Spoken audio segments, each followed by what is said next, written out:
FGI, Fréquence Guitare Issoudun, la radio du Festival de la Guitare d'Issoudun sur 99.4.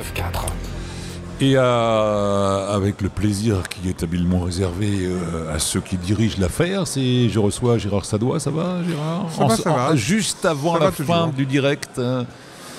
Oui, qui n'est pas tout à fait la fin de la journée pour nous. Justement, parce que j'ai annoncé tout à l'heure la soirée acoustique, c'est bien cela. Donc je sais que tu es un fervent admirateur de Michel Gentil et François Sortino, qui sont des fidèles d'ailleurs. Qui sont des fidèles depuis alors, Michel Gentil depuis longtemps, parce que je pense que c'est l'âge aussi, parce qu'il est un peu plus âgé que François. C'est le privilège de l'âge. C'est le privilège de l'âge. Et François, là aussi, qu'on a vu arriver chez nous dans les années 80.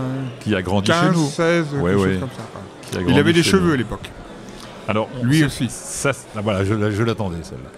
C'est un mot interdit ici, le mot cheveux. Je vois à quoi tu fais allusion, à qui tu fais allusion surtout. Belle journée donc. Très belle journée. On était deux beaux concerts. Pas inquiets, parce que c'est pas. On ne va pas parler d'inquiétude, il ne faut pas exagérer. Non. Mais par rapport à l'année dernière, qui était une année exceptionnelle, se disait là, on est sur une bonne année classique. Et je pense qu'on sera sur une très bonne année classique. Parce qu'il est arrivé déjà beaucoup de gens. On est sur un jour férié aujourd'hui, on est encore sur un jour en semaine. C'est ce que j'allais dire. Et petite fierté parce que cet après-midi, il y avait vraiment un public local. Voilà, un beau public pour le premier concert qui pourtant était à 15h30. C'est pas une heure facile. C'est pas une heure facile, un jeudi de semaine. C'était très chouette. Donc l'intérêt grandit pour ce beau festival. Mais je pense aussi que ça faisait 8 jours que Kaino était dans nos murs à faire des concerts à la maison.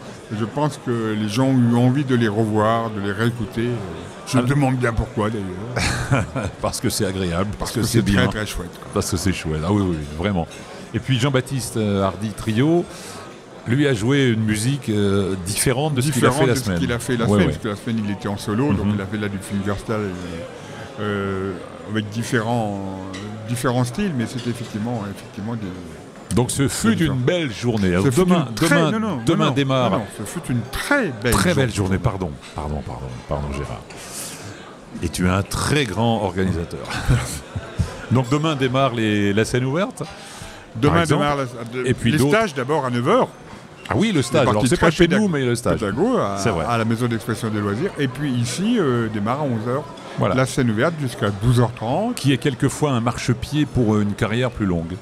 Très souvent même. Ça arrive régulièrement. Et puis 14h, début du salon de la lutherie. 17h, la scène des luthiers. Sans oublier les masterclass. Sans oublier les masterclass demain, alors qui seront un petit peu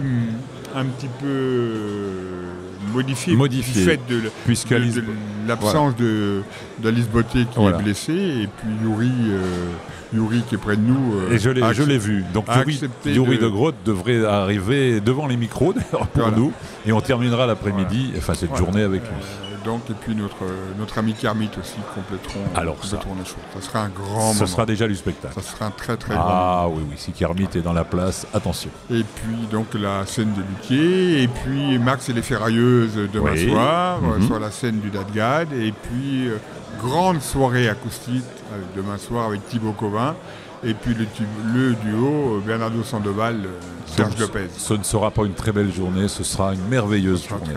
C'est vrai. Merci Cette année, nous n'avons pas le soleil, on est sous la pluie, mais on a le soleil dans les cœurs, comme on dit. C'est un beau temps de festival. Tout à fait. Oui. Merci Gérard. Merci, à demain. À demain matin, 10h, bien sûr, pour toi.